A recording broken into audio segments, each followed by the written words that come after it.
الحمدللہ رب العالمین والصلاة والسلام علی اشرف الانبیاء والمرسلین وعلی آلہ الطاہرین واصحابہ الاکرمین. معزز ناظرین، سامعین، خواتین و حضرات، السلام علیکم ورحمۃ اللہ وبرکاتہ. تفسیر قرآن کا آغاز ہونا چاہتا ہے. آج انشاءاللہ تعالیٰ 22ویں پارے کی تفسیر اور اس کا خلاصہ پیش کرنے کی سعادت حاصل کرنے جا رہا ہوں. بسم اللہ الرحمن الرحیم. سورہ احزاب کا سلسلہ جاری ہے. وَمَن يَقْنُتْ مِنكُنَّ لِلَّهِ وَرَسُولِهِ وَتَعْمَلْ صَالِحًا نُؤْتِهَا أَجْرَهَا مَرَّتَيْنِ وَأَعْتَدْنَا لَهَا رِزْقًا كَرِيمًا. جو امہات المومنین اللہ و رسول کی اطاعت کرے اور نیک عمل کرے تو ان کو اس کا دوہرا اجر ملے گا، اور آخرت میں تو ان کے لیے بڑی عزت و افتخار کی زندگی ہوگی. ازواج مطہرات کے خاص مراتب ہیں، وہ عام عورتوں کی طرح نہیں ہیں. اللہ تعالیٰ ان کو بہت ہی مطہر رکھنا چاہتا ہے. ارشاد فرماتے ہیں رب ذوالجلال: ان المسلمین والمسلمات والمؤمنین والمؤمنات والقانتین والقانتات. ازواج مطہرات اور اہل بیت کے علاوہ ان تمام مسلمان مرد اور عورتوں کی بھی تعریف کی گئی جو صاحب ایمان، فرما بردار، سچے، صابر، خاکسار، سخی، روزے دار، اپنی شرمگاہوں کی حفاظت کرنے والے اور اللہ کا ذکر کرنے والے ہوں. اور ان سب مردوں اور عورتوں کے لیے مغفرت اور اجر عظیم کی بشارت دی گئی ہے.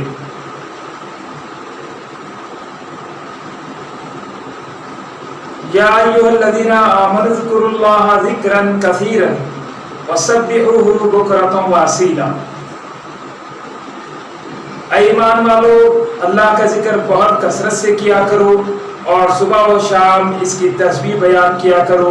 سارے جہاں پر اللہ نے یہ بڑا فضل فرمایا کہ حضرت محمد مصطفیٰ صلی اللہ علیہ وآلہ وسلم کو اپنا ایسا رسول بنا کر بھیجا جو سراجا منیرا ہے. آگے طلاق اور عدت کا جو ہے بیان ہوا ہے. یا ایھا الذین آمنوا لا تدخلوا بیوت النبی الا ان یؤذن لکم. آداب رسالت کا مسلمانوں کو بہت خیال رکھنا چاہیے اور رسول اللہ صلی اللہ علیہ وسلم کے گھر میں باتوں میں نہ بیٹھ جانا چاہیے، اور ازواج مطہرات کا بھی باتوں وغیرہ میں پوری طرح احترام رکھنا چاہیے.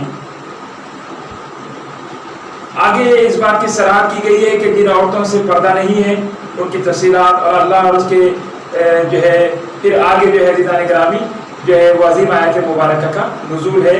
آیت درود و سلام جو ہے نازل ہوتی ہے اور ارشاد خداوند ہوتا ہے کہ ان اللہ و ملائکتہ یصلون علی النبی یا ایھا الذین آمنوا صلوا علیہ وسلموا تسلیما.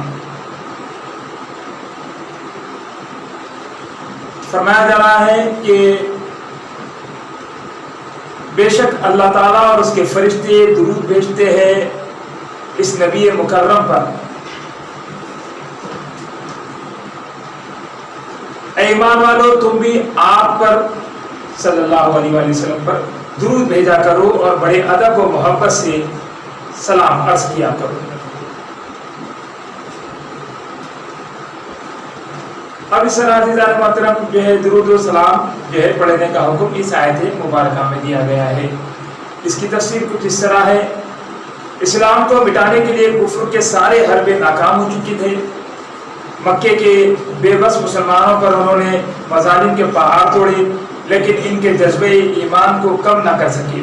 انہوں نے اپنے وطن، گھر بار، اہل و عیال کو خوشی سے چھوڑنا گوارا کیا، لیکن دامن مصطفیٰ صلی اللہ علیہ وآلہ وسلم کو مضبوطی سے پکڑے رہے. کفار نے بڑے کر و فر اور شکوہ و تمطراح کے ساتھ مدینہ طیبہ پر بار بار جو ہے حملہ کیا، لیکن انہیں ہر بار جو ہے